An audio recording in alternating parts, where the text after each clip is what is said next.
Hi, it's David Smith. It's now 12:30 and we're beginning our networking presentation, the top 7 networking strategies. This is the first webinar I've done. So I'm a networker, but not necessarily a webinar tech. So what I'm going to do is just go through my presentation, and then at the conclusion, I'll see if I can open it up to attendees. Mary Grace from Social Register is here, and maybe she'll be able to help me at that point, and we'll have a Q&A. But I want to first begin by congratulating you for being here at the top 7 networking strategies. What you are doing is investing in your business growth and success. And networking is like the most powerful way to grow your business in a sustainable, rapid way. And so being here, I'm going to give you some strategies. I'm a master networker myself. I've been a BNI director in Oregon and in Connecticut. Kind of a networking connoisseur. You know, the restaurant connoisseurs that go around different restaurants and evaluate the meals and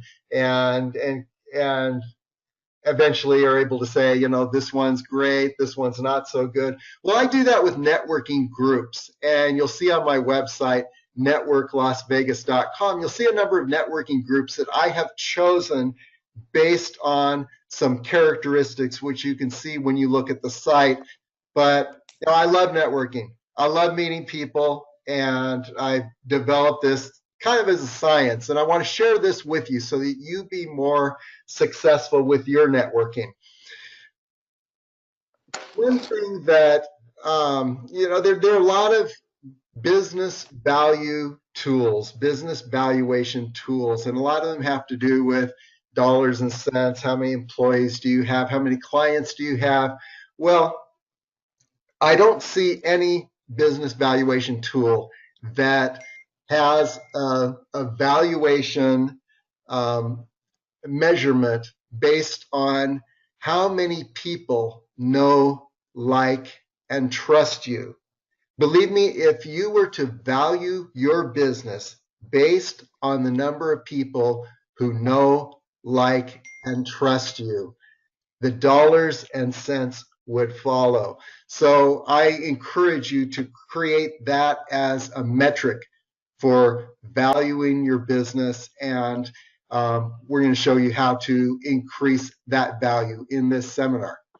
Okay, you probably didn't expect this. This is from 470 to 399 BCE. It's Socrates and the Socratic method, which was a method of question and answer as opposed to just lecture. So that's the way I'm going to conduct this webinar.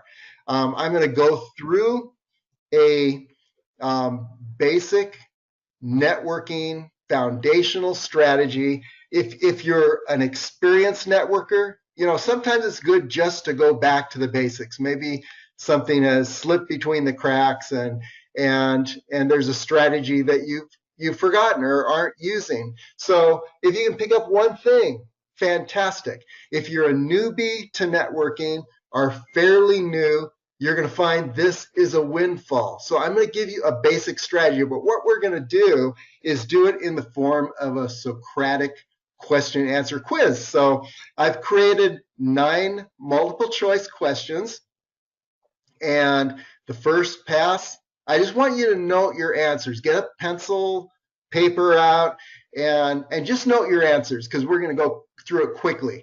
Then we're going to make a second pass. We're going to drill down and we're going to look at the information. So first of all, I just want to put some things on your radar, and then we'll drill down a little further. So here we go. Networking whiz quiz, question number 1. You know, goals are important. You have a goal going into that networking meeting. What is your primary goal for that meeting? Okay, maybe clearly, impactfully articulate the value of your business, gain new clients, create new referral sources, establish new relationships. And I'm asking you, what is your goal? Not all these are the best goals, but maybe more than one is a good goal. I have no goal going in. Believe me, I've been in each of these situations. So I just, put down things that I myself experienced going in a networking meeting. Okay. Second question, who do you want to meet at the networking meeting? Possibilities, people ready to buy, people who can afford to work with me, natural networkers, anybody who will talk with me. Okay, so put down what you think is the most important there. Number 3, preparation. How do you prepare for a networking meeting? What is your preparation strategy? Do you have a preparation strategy? Okay, let's think about that. Options. If I wing it, I'll come across more naturally. Well, maybe. Be clear about my value and how to articulate it. Sharpen my listening and engagement skills. Bring a pocket full of business cards that point to a good website. So how do you prepare? Think about that and maybe write one of the letters down or 2 of the letters that seem to resonate with you. Okay, next, fear. Handling fear. I'm an introvert. Walking into a room full of people I don't know is threatening. How do I overcome my fears? And we need to revisit this now and then. Have a long conversation with the first person I meet. Spend time talking with people I know. These are all fear strategies. Don't come to the event alone. Bring a friend or a business associate. Assume others in the room have similar fears. Focus on what others in the room are feeling and needing. So how do you handle your fears? Circle 1 or 2 of those. Or write the letters down, actually. Okay, value. We want to demonstrate value when we go into a networking situation. How are you going to demonstrate value? And here are some choices. Prepare a catchy, memorable, intriguing elevator speech. And we've all done that. Bring highly professional materials to hand out. Show genuine interest in each person I meet. Be prepared to articulate the value of my business in a convincing, persuasive way. Introduce someone to another in the room who could be a good connection. Okay, now once again, I'm going through all these questions just to put things up on your radar. We're going to pass through these later and really drill down. And that's where the learning is going to occur.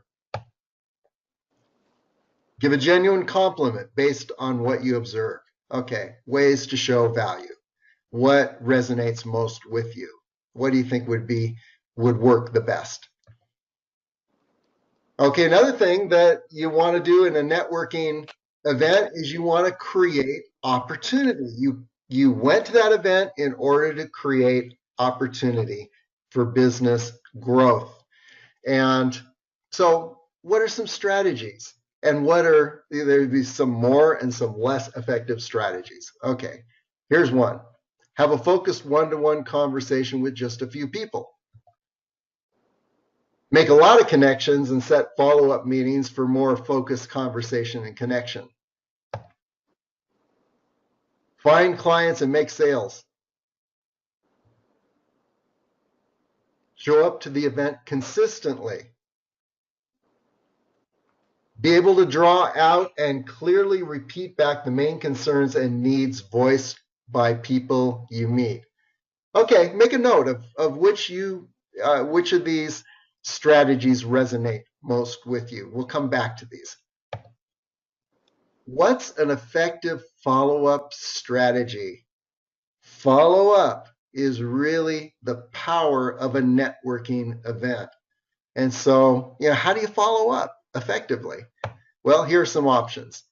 Send a blanket email to everyone you meet offering your services. Send a customized email to the people you want to follow up with. Call the people you want to follow up with. Send literature and links. Okay, some of those you may be cringing, and some of those you may be saying, hey, that's a great idea. And you may have other ideas. And when we get to the question and answer, maybe as ideas come to you from your own experience, write those down. And hopefully, if I can work the technology right here, we'll be able to share those, and the other people in the event here can experience your knowledge. Okay, when is the best time to follow up after a networking event? Timing is really important. Within the same business week, within 2 business days, by the next business day. Okay, what's the best timing for follow up? And then the final question is, it has to do with tracking. Okay, so what's a good long-term follow-up strategy? Store all the business cards you collect in a drawer in your office for later reference. Place all contacts in a contact management system. Follow up individually according to a schedule, tracking results and managing the sales pipeline. Return regularly to the networking event. Create a drip marketing campaign. Okay, once again, what we're doing is we're going through, I noticed a new attendee arrived. We're going through a series of 9 questions. We're making 2 passes. The first is just to get these ideas on our radar. The second is we're gonna go back and look at these questions and begin to analyze and develop strategy and identify what's the most effective networking strategy. Okay, so now we're on the second pass. We're going to unlock the learnings. So remember question number 1. Let's talk about the goal. What's your primary goal for a networking meeting? You're there for the first time. Clearly and impactfully articulate the value of your business. Yes, you need to do that. But maybe that's not the first thing you want to say in a conversation. And we'll talk about the conversation, the flow of networking conversations, and how that can come up naturally, that you have the opportunity to do that. But it's much more effective if you wait till the other person asks, what do you do? What's valuable about that? How does that help your clients? You want to set things up, and you can in a conversation where someone will enthusiastically ask you that question without your, walking up to someone and just giving it to them. Okay, so you need to be prepared though. Okay, to gain new clients. There's a difference that I want to emphasize between hunting and farming. In a networking situation, there are people that go in hunting, and they're hunting for a client. I'm going to go into this room, I'm going to get so many new clients. That's the type of person people are going to tend to run away from. So gaining new clients, yes, be prepared. You may walk up to someone and say, hey, I do email marketing, or I'm a plumber, and they say, oh, wow, I've been looking for that. And then great, wonderful opportunity.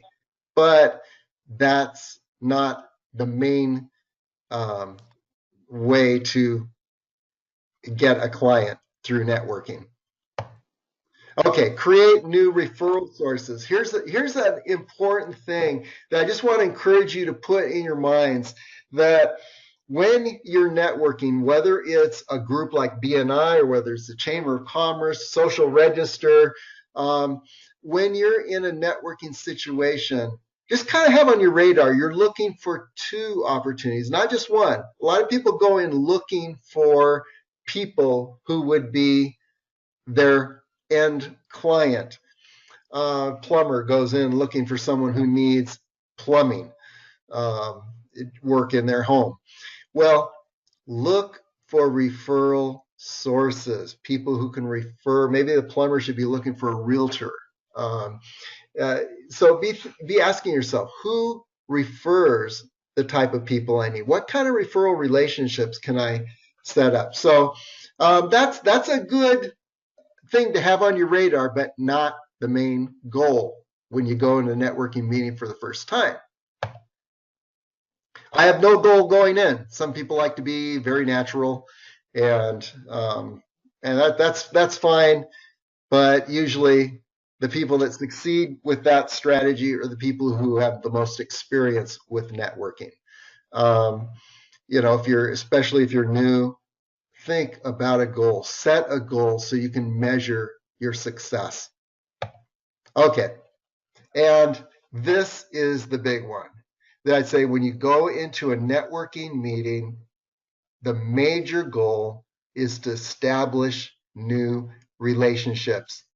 You don't know where these relationships are going to go, but when you create a powerful relationship with someone, what that does, have you ever met someone who you just know you want to do business with that person?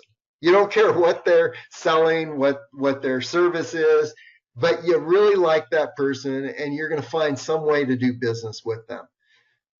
That's the kind of relationship. That's the kind of person you want to be in a networking situation.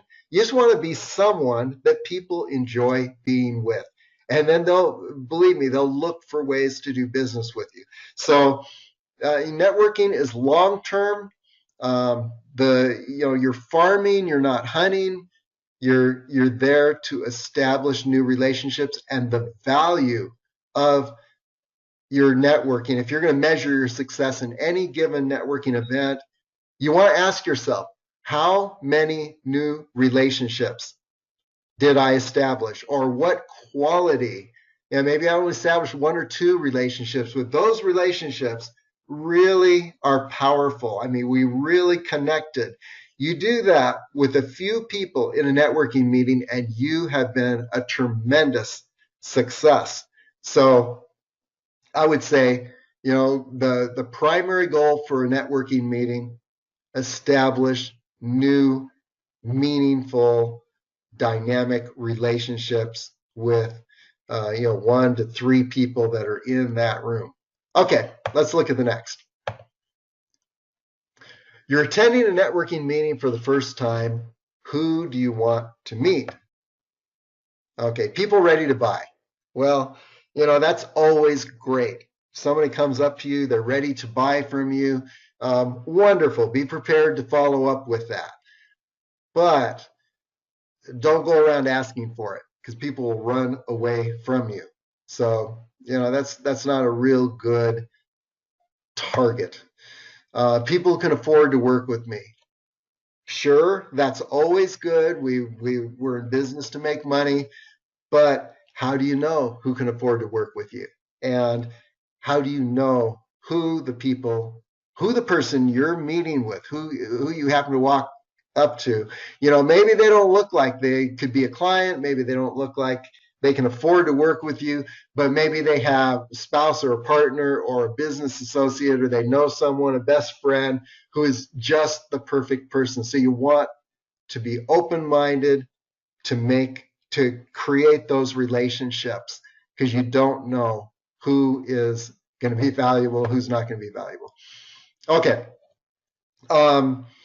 Natural networkers. Now, this is a big one. And what I mean by this, look at the little picture on the screen. You'll see groups of people. And in a networking meeting, you're going to see groups of people. And they're gathered around what we refer to as natural networkers. They're kind of magnetic type people that just attract people. They get conversations going. People love to talk with them. Those are the kind of people you want to meet. Look at those little groups. Look at who's talking, who's listening. Meet the person who is kind of the leader in that networking situation. Find the person who organized the networking event. Those are your natural networkers. And regardless if that person is ready to do business with you or not, or would ever do business with you, believe me, they're going to know like 10 people who are perfect for you to meet. So find the natural networkers in the room, connect with them, start a relationship with them. Okay, and then anyone who will talk with me, yeah, that's okay. And like I said, you never know um, who's going to really come through, and if you're there genuinely interested in others, that's going to show. And so, I'd encourage you to just, think in your mind, I'm going into this networking meeting. Do I have a genuine interest in the people I'm going to meet and the people who are in the room? If you have that genuine interest, it's going to show, and you will ultimately be a magnetic person who builds those relationships. Okay. Preparation. How do you prepare for a networking event? If I wing it, I'll come across more naturally. Maybe that's true. Maybe if you're really experienced, but the people in anything, whether it's a sport, it's a musical instrument, the people that tend to look like it's very natural, they make it look easy, are people who've done a lot of practice and who have worked through the technique. They've developed a technique. You definitely don't want to come across networking by the numbers and I'm going to say this first and this second. You don't want to come across that way, but you do need to be aware of just kind of listen to yourself and listen to the others around you and begin to develop your own best technique. Practice it, and eventually you come across more natural. Be clear about my value and how to articulate it. And I mentioned that a little earlier. Yes, you need to know how to articulate your value, but that's not the most important preparation for a networking meeting. Here, I would say, is the important one. Sharpen my listening and engagement skills. And by that, I mean, let's take those two words, listening and engagement. First of all, listening. To sharpen your listening skills, a great test, a great self-test is, can I repeat back what the person that I'm speaking with just said? And boy, you can remember times that you spoke with people and they're thinking of the next thing they're going to say. They didn't really hear what you said. On the other hand, maybe you remember times that you spoke with someone and they listened so carefully that they can repeat back the things that you just said and they get you. That's a demonstration of value. If you're working with a realtor, you want to be working with a realtor who can listen to you. If you're working with an IT person, you want someone who really listens to you and gets you. If you're working with a marketing person, you want someone who listens to you and really gets you. And you can show that. That's a demonstration of your value. You're demoing that to people at the networking event. And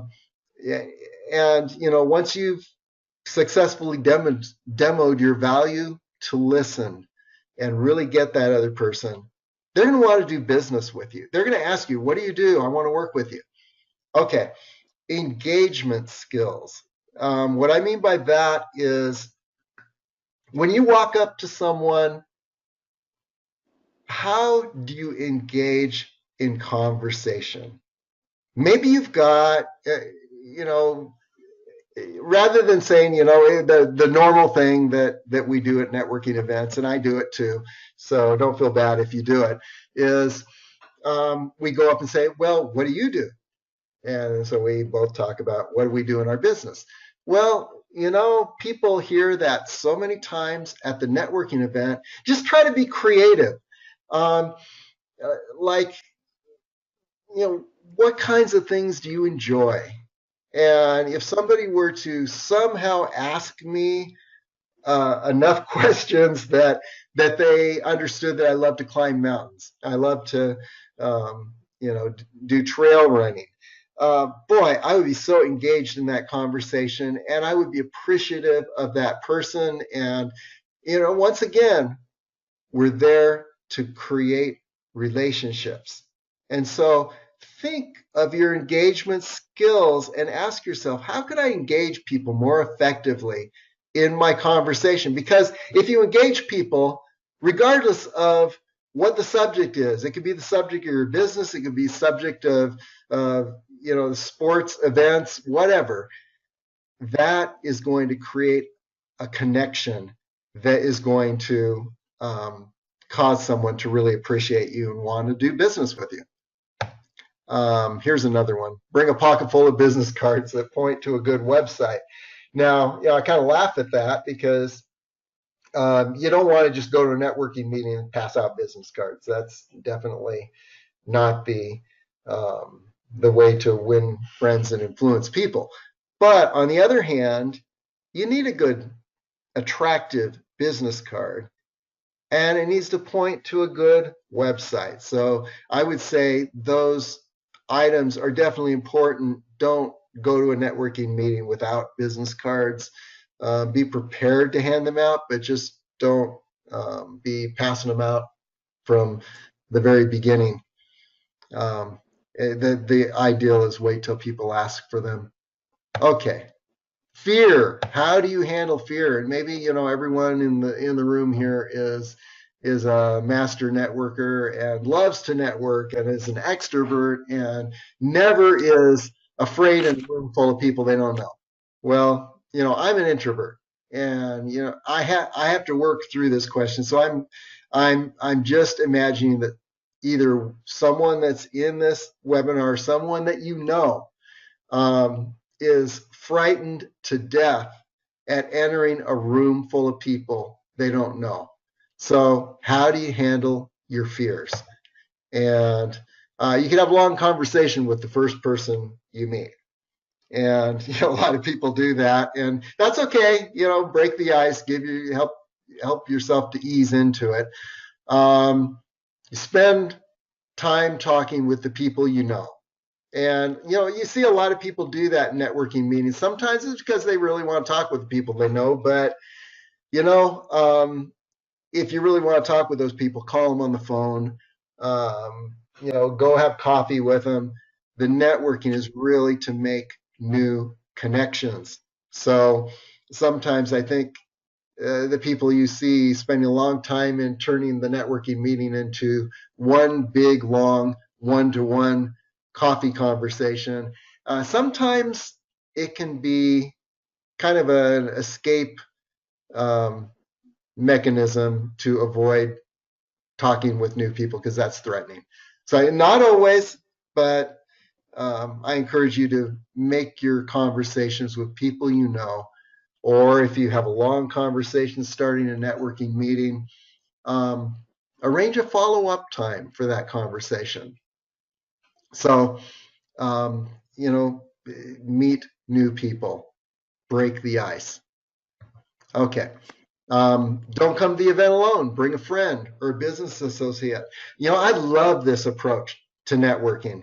When you've got someone else that's going to the meeting, you can talk beforehand. You can talk about your goal for the meeting.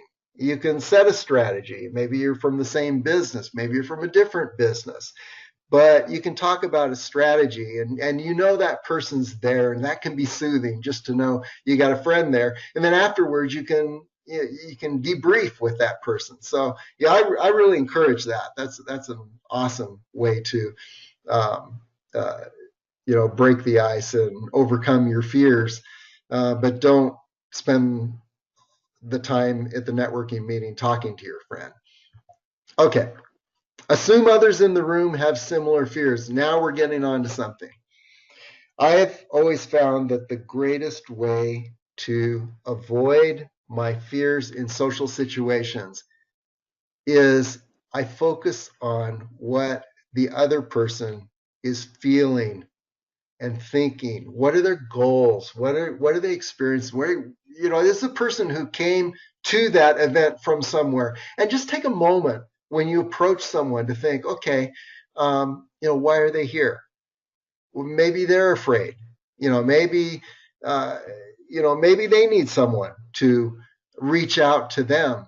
And so think about what they're feeling. Focus on what the others in the room are feeling and needing. And the more you focus on the others in the room and really get out of yourself, you find that your fears begin to melt away. So anyway, that's a lot on fear, maybe more than you needed, but I just wanted to share that as an important. I think fear um, is a factor when you're walking in a room full of people you don't know.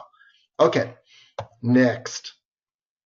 Value. You want to show value. You want to demonstrate value. How can I best show people the value? Prepare a catchy, memorable, intriguing elevator speech. That used to be really big. And it's nice, an elevator speech. If you got your 11-word speech, and it caused people to ask, how do you do this? Well, I help businesses find clients rapidly and create long-term relationships with those clients based on loyalty. Okay, if that's an elevator speech and it's a good one, then the test will be the person's going to ask you, how do you do that? And then you have an opportunity. So, it's good to have an elevator speech. That's fine, but that's not where I'd begin. Okay. Bring highly professional materials to hand out. Now, this I would say no, nix to the professional materials. Don't be handing out brochures and that's more like you're there to sell. And you're really not there to sell. Again, you're there to create relationships. If you're there to sell, it's going to be like a one-way event you're going to burn yourself out in that group very quickly. If you're there and you want some kind of sustainable longevity in that group, you're there to build relationships. Save the materials for the one-to-one meetings that you have later with people that you meet at the networking meeting. Okay, show genuine interest in each person I meet. And the only way to show genuine interest in other people, you can't fake it. You have to genuinely be interested in others. So, I'm excited when I go into a networking event because I never know when I'm going to meet someone who's going to be like, life-changing person. It could be a friendship, it could be business, but and that person's lived a life that I've not lived. That person has experience and knowledge that I do not have. They're like a book, and you can read them and learn. And so, I love to meet people and care about people. And if you have that character mentality, you got like 90% of success in a networking meeting. So you really emphasize that. Be prepared to articulate the value of my business in a convincing, persuasive way. Yes, that's important. But again, when you're asked, and there's a way that you can get that question, and we'll talk about that. Okay. Introduce someone to another in the room who could be a good connection. Now, you become a rock star in that other person's mind. You meet a mortgage broker and you introduce them to a realtor who they're looking for. Wow. You are a rock star in their minds. You learn that someone needs a kind of business, service that you do not provide, and then you're networking around the room and you come up with someone who needs who can provide that service. You bring the two of them together. Now you're a connector. And that is powerful. You've shown the greatest value you could show in a networking meeting. And I've had people do that. And I've done that in networking meetings where you make that connection and you've got a lifelong appreciative friend as a result of that. Okay. Give a genuine compliment based on what you observe. Remember listening and being able to repeat back, listening so well to the other person that you can repeat back what they said. End your conversation with a compliment. People love compliments. And if it's genuine, if you really capture the essence of that person and you give them a genuine compliment, there's no better way to end a conversation than to give a compliment. And I just can't overemphasize that. So think, as you're in conversation with someone, what kind of compliment can I give? Okay. How can I create the most opportunity from a networking event? Have a focused one-to-one conversation with just a few people, make a lot of connections and set follow-up meetings for more focused conversation and connection. And I've talked with people who say, if I just meet 3 people that are valuable and make 3 valuable connections in this meeting, it's the whole meeting's worth it.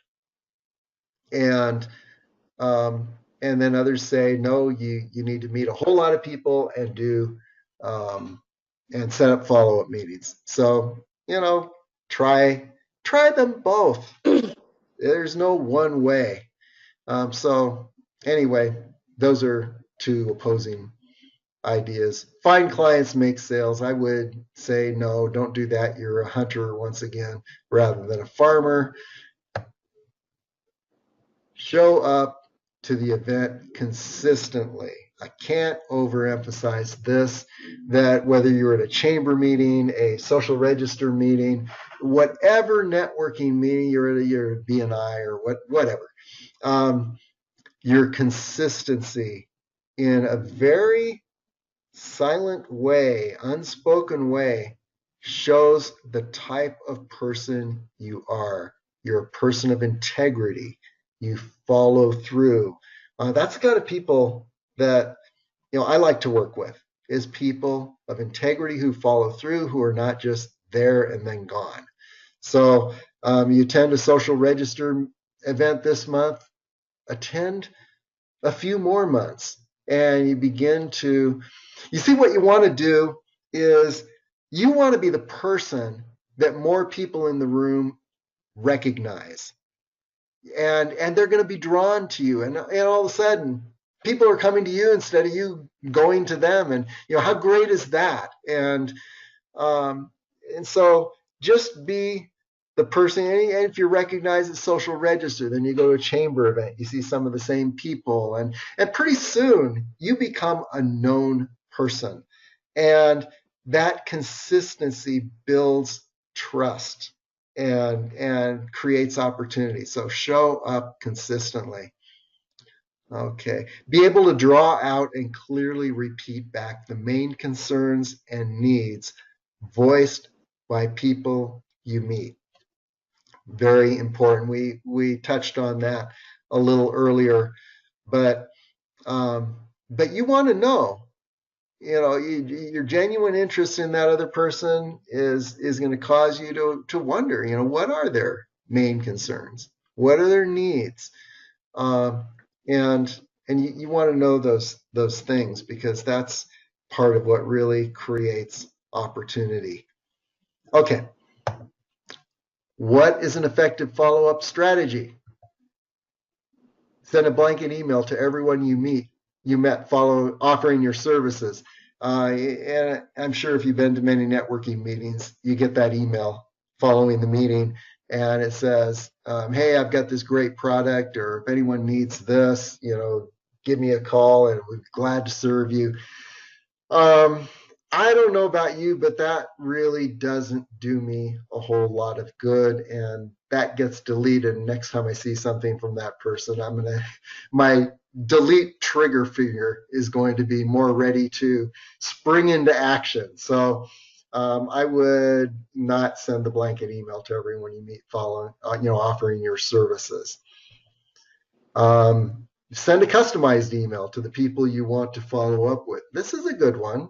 You one at a time, you name the person and you recall something from your conversation, which means that you will have had to listen in that conversation and say, hey, I'd really like to sit down with you and have coffee and follow up. We started a good conversation and these things really intrigued me. That is a powerful email. Even more powerful is call the people you want to follow up with.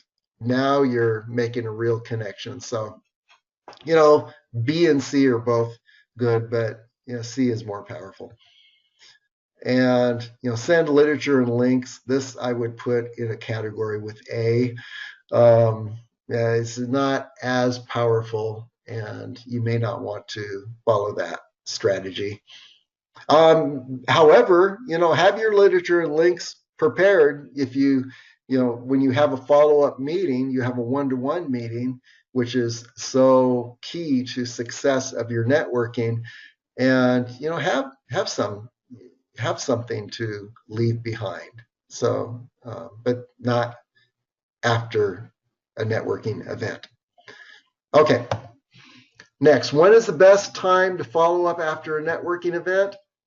Within the same business week, within 2 business days, by the next business day. Now, I liken vital connection with others as it's kind of like a block of melting ice.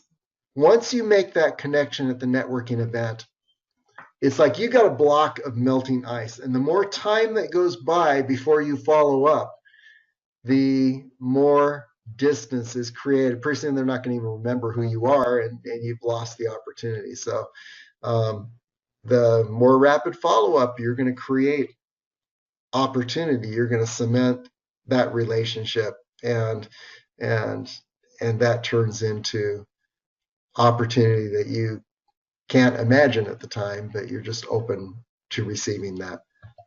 Okay, what is a good long-term follow-up strategy? Store all the business cards you collect in a drawer in your office for later reference. Okay.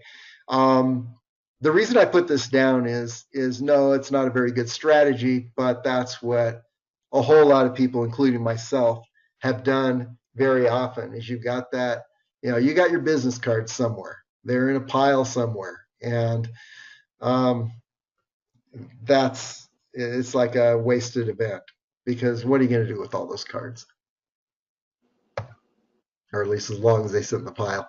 Okay, place all contacts in a contact management system and follow up individually according to a schedule, tracking results, and managing the sales pipeline. And yeah, I think this is really important. You can even use an Excel spreadsheet, which is what I use. I don't use anything sophisticated like Salesforce or Goldmine or some of those other programs. Some of you probably use those programs, and that's wonderful.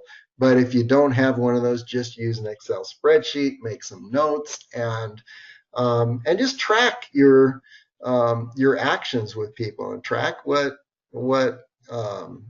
opportunities are arising, what their needs are, that as they mention those needs, when's their birthday, things like that, and that's really important, and moving people from a casual contact to reaching a point where they want to do business with you and they see the value. Okay. Return regularly to the networking event. We mentioned that a little earlier. Yes, very important follow-up strategy. And create a drip marketing campaign. Now, I want to mention a little more about that. What is a drip marketing campaign? A lot of people consider drip marketing campaigns to be essentially buy my product. And then another email comes along, here's an event that you want to, I'm giving a seminar or whatever. It's like, here's something I want you to do. Those email campaigns will actually get deleted again and again. What you want to ask yourself is, if I were to write a book that was of value to my market audience, and the chapters of that book, well, first of all, what would be, it would help my market audience achieve a goal, overcome an obstacle, um, solve a problem. What would the chapters of that book be? So let's see. You're a plumber. I'll pick on plumbers today for some reason. No, let's do massage therapist. Okay, you're a massage therapist. Rather than saying, okay, you get so much off on your next massage therapy visit, or we're having a special this week, or here's what we do with this new process that's going to really help you. Those are all things that are your services, and people don't necessarily want to be sold like that. But if I were to create a series of emails that would say, here is how important posture is, and how to establish good posture, and how it will affect you. Okay, they receive value just for reading that email. If I were to send another email on, here are some health food tips that will cause you, they'll feed your muscles and give you more energy and make you feel more relaxed. And, that's valuable. And you just think of, in your book that you're writing, think of the chapters, and then send one email out on each theme every other week. What you're doing is you're educating your audience, and you're building credibility in your profession. You become the go-to person who cares and who knows about massage therapy or whatever your business is. And you create, that's a drip marketing campaign. Builds credibility, shows value, and people are going to naturally be drawn to do business with you. And you can certainly put your some kind of offer at the bottom of that email after you've delivered some real value. And I think that's important to do that. Here's we do the email on posture, and then at the end of that we say, by the way, we have a posture assessment that we do, and come in and experience, find out where you stand in posture, and no pun intended. And now you've got them coming into the office. So anyway, that's a valuable drip marketing campaign. Shows value, gives them an opportunity. Okay, so let's do a quick summary. The top 7 networking strategies. I don't know how I can get 7 out of this, but I gave it a try because that's what I advertised at the beginning. Okay. First, set a goal and make a goal to establish new relationships. Secondly, connect with the natural networkers in the room. Third, sharpen your listening and engagement skills. Fourth, let's expand on that a little bit. Focus on the other's needs and feelings. Show genuine interest. Repeat back what you hear, and give a sincere compliment. Okay, fourth strategy, connect the other to someone who can help them. I see, if you go into a networking meeting with these strategies, imagine the difference. It's not just like, hey, I'm going into a room and I'm going to talk to a bunch of people. I have a strategy. I have a plan. And okay, there's 3 more. Follow-up call by the next business day. Return regularly to the event. Create a contact management system so you can be in regular, valuable communication with the key people that you meet. You do these things, and you're going to find that your networking is far more valuable. You're going to put it on steroids. It may be a little slower than, just going in and making a quick sale.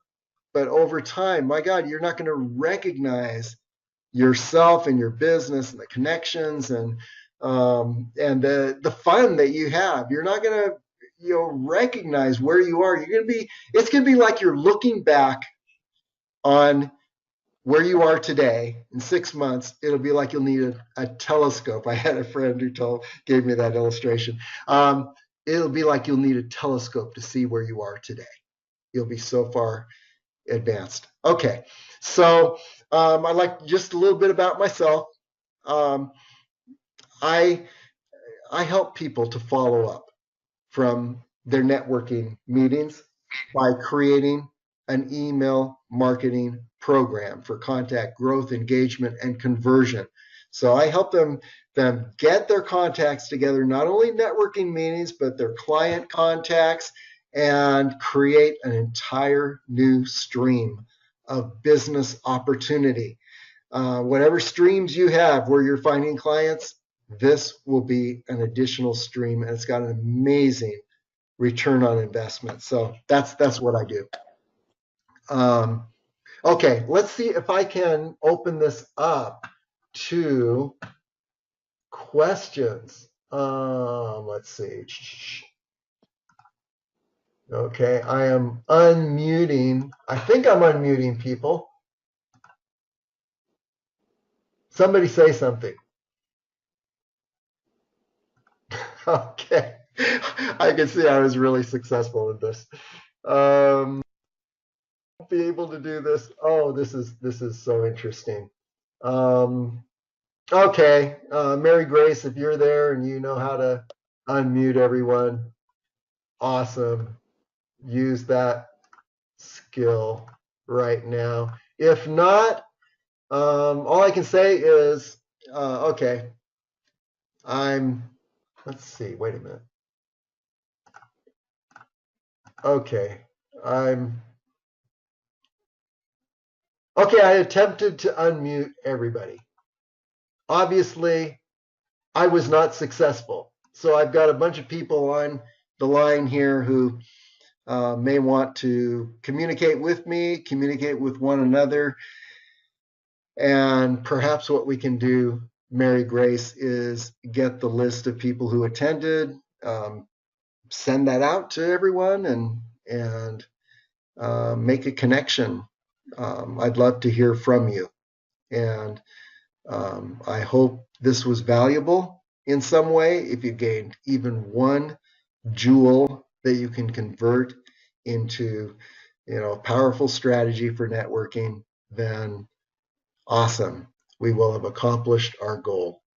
So that pretty much is the end of this webinar.